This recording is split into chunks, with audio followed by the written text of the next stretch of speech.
Okay, so it's 1975. I'm frantically pulling out of this old dilapidated car wash in Muskogee, Oklahoma, convinced that in the moment it took for me to put a quarter in the slot of that car wash, my life had changed forever. Let me back up and tell you a little bit more about my life in 1975.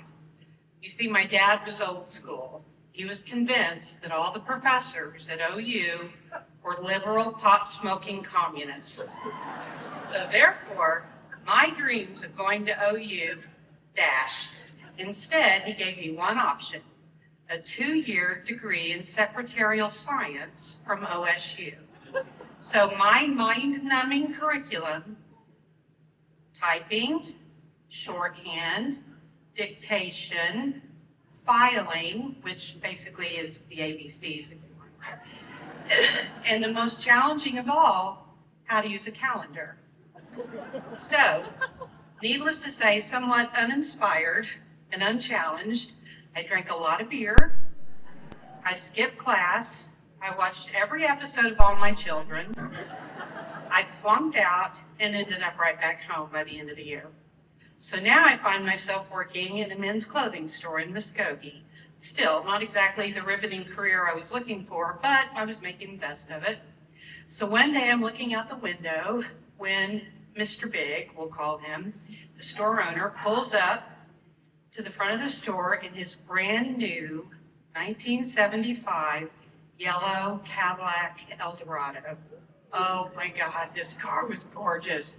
So I must have been drooling because when he walks in the store, he sees me and he says, "Hey, Blondie, you want to take my car for a wash down the road?"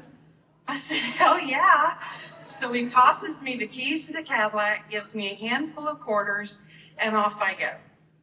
Now, this car wash that I go to, let me tell you, it's bare bones. All it has is a roof, no sidewalls, a coin box to put the quarter in, and a handheld one. Happens to be right next door to Chet's, which is an iconic hot dog stand in Muskogee. Any Chet's fans? Actually, it's still there today. So, in case you're not aware of Chet's, Chet's is about the size of a one-car garage, floor-to-ceiling windows, with just enough room for 6 swivel chairs at a counter. So I pull into the car wash, I look over at Chet's, and lo and behold, 4 of the hottest guys in Muskogee are sitting at the stools. Okay, I mean, these are the guys that were 2 years older than me, home from college, and I'm thinking, holy cow, this is my lucky day. One of them, we'll call him Brad, was a guy I'd been out with a couple of times, but unfortunately things had kind of fizzled. But today, I'm thinking all the stars have aligned in my favor because guess what? I'm wearing this cute little strappy sundress. I've got on my candy heels. I just had my long blonde hair cut to look just like that Farrah Fawcett poster that all the guys had that summer. And instead of driving my old beat up orange Pinto hatchback, I was in a brand new yellow Cadillac. As Lizzo would say, I did a hair toss, checked my nails. Baby, I was feeling good as hell. So, I opened the door, try to sexily step out, look over at the boys, and sure enough, the first chair swivels. Then I do another little hair toss, a wave, chair number 2 swivels.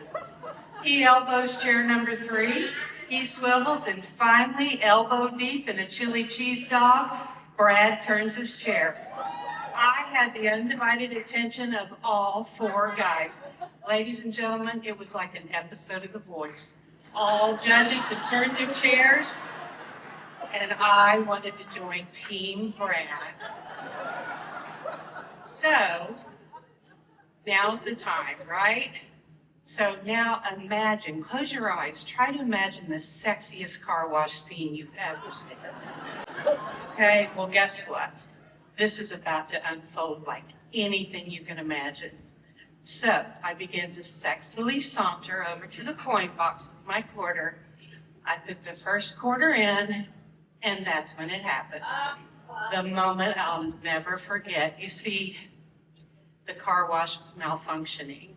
So the wand was stuck in the on position. So it flew out of the holder and began to fly around the car wash like a wild sea serpent. It had the power of a fucking fire hose. Okay? It soaked me, soaked my beautiful hair, soaked, and then began beating that car like a drum. It whipped around, hit me in the face. Within seconds, my mascara is dripping down my face, and I've got a bloody nose, and that beautiful Farrah Fawcett hair was plastered to my scalp like a wet rat. So, needless to say, I'm mortified. I look over, those three guys were laughing hysterically. So what do? Leave the car, it's still flying around. I put my wet ass back in that Cadillac and pulled away. And I thought for many years, how would my life have changed if that moment had gone different? Would I have been invited to join Team Brad? Would I have married him and had his babies? Well, here's the truth. The truth is, I didn't join Team Brad, but I did learn a lot that summer. I didn't learn it from that car wash, though. That summer, I discovered several important truths. Truth. I'm not ever going to look like Farrah Fawcett, no matter what. Truth. Those guys, although very popular, were kind of dicks. None of them offered to come help. The final truth, I discovered that when I put my mind to it, I can be just as powerful, just as strong, and just as relentless as that water hose. Because that summer, I sold a record number of leisure suits, and I finally convinced my dad to give me a second chance and let me go to OU and pick my own major. And finally, after 3 years, I didn't join Team Brad, but I was the first in my family to graduate college. My dad was right about one thing, because I did smoke some pot with my professors.